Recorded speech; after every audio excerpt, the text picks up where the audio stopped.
Thanks Squarespace for sponsoring this video.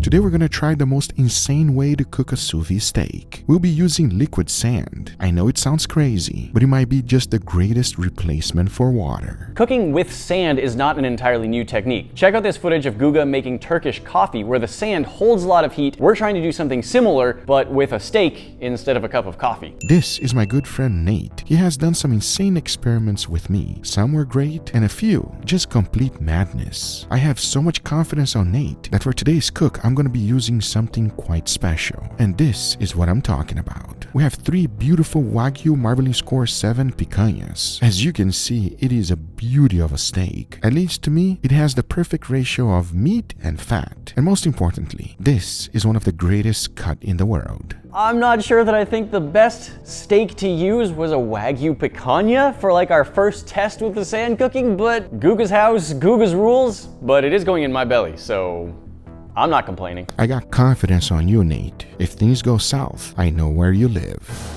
Now, since we have 3 of them, we're going to be cooking it 3 different ways. But the first thing to do is to get them seasoned. For that, I kept it real simple. A good amount of salt followed by freshly ground black pepper and garlic powder. This first steak right here is going to be the control. I'm not going to do anything with it except cook it sous vide and then sear it in the end. The second one, I'm going to be using a reverse seared method. That is to stick it in the oven at low temperature, and once it reaches an internal temperature of 135, then we'll be removing it and putting a nice crust. The last one, on the other hand, is going to be the experimental steak. And for this one, we'll be using the liquid sand. So I went ahead and threw it in the sous vide water bath. And this one right here, Nate will be able to explain it way better than me, how this contraption will work, and most importantly, what in the world is liquid sand. Liquid sand is really fluid sand. It's a mixture of sand and air because we're bubbling air up from the bottom, and that makes it so soft and airy that you can actually put your hand or a steak down into it. For the example tray of sand that we were playing with, I actually used PVC pipe down at the bottom, but I was worried that in the heat of cooking, the PVC wouldn't hold up to it, so I've got a special copper pipe full of holes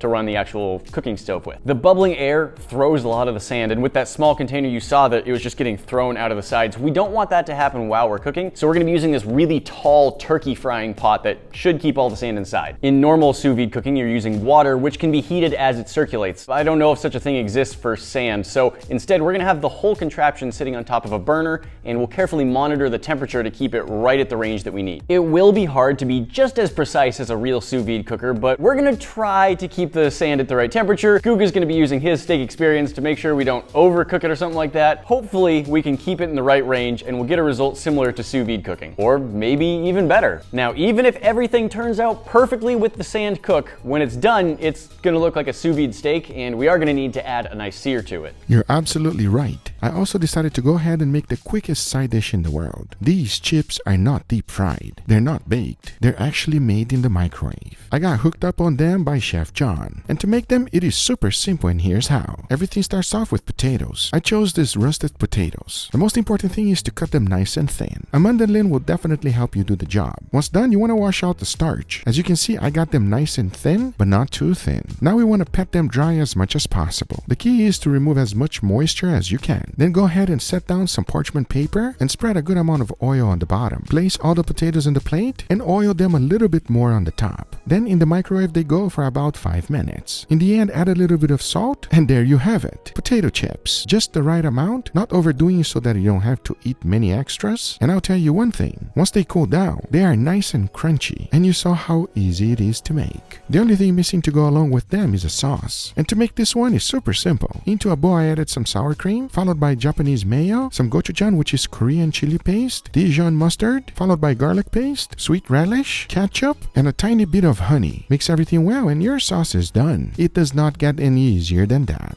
At the same time, this will be perfect to go along with our potato chips. Because now the only thing left to do is to go ahead and find out how the steaks were done. And by this time they were all ready. Take a look at the reverse seared one. It does not look very appetizing, just like the sous vide one as well. I can say the same exact thing for the one that was done in the liquid sand. Not appetizing whatsoever. Because we all know that there is one more step to be made. But first we need to pat them dry really good. Because now I know exactly what you're thinking. I know it doesn't look that good right now, but watch this.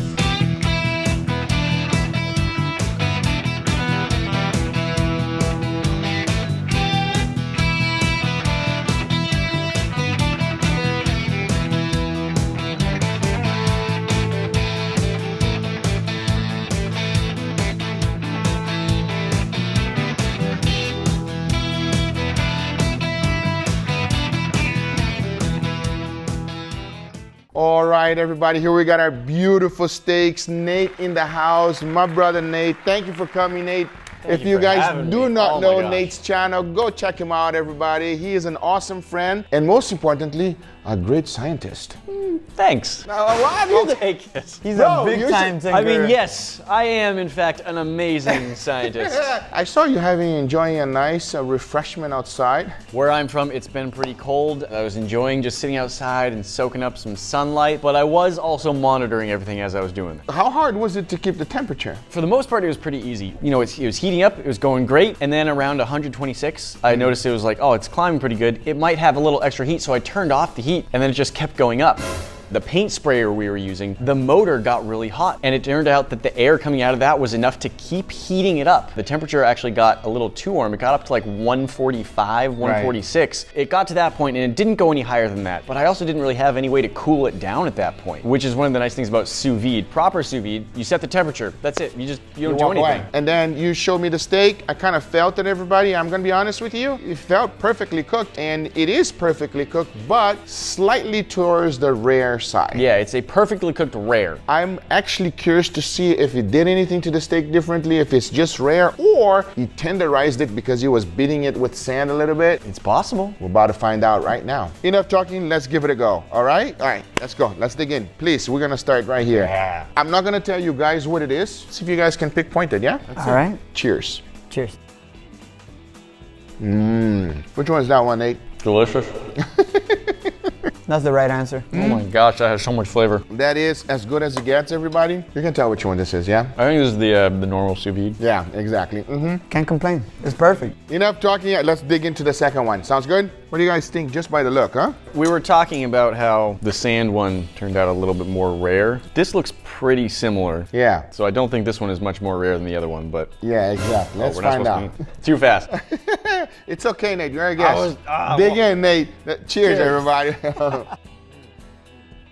That's fantastic. There's a difference for you or no? I'm not picking up the difference. There is something, but There's a texture. I can't put a finger on it. Only texture-wise, though. Not taste-wise, texture-wise. A little bit more bite. For me, at least, it's a little bit more chewy. Okay. Slightly. Now, this one right here is actually the one that was cooked in the oven. This is our reverse sear. A reverse sear right here. So there's no sous vide whatsoever. So it is slightly a little bit more firmer texture than the sous vide one, but it's delicious. It's perfectly cooked. It is also edge-to-edge perfection, but at least to me, that's how I feel. I can feel that it does have a little bit more of a bite. You guys have way more experience like comparing the two. I just like them both. Now, before we try the last one, which you can guess already which one it is, it's the bluest one. I say we go try this, yeah? Let's try this. Big shout out to Chef John. This, believe it or not, it is made in the microwave. Oh.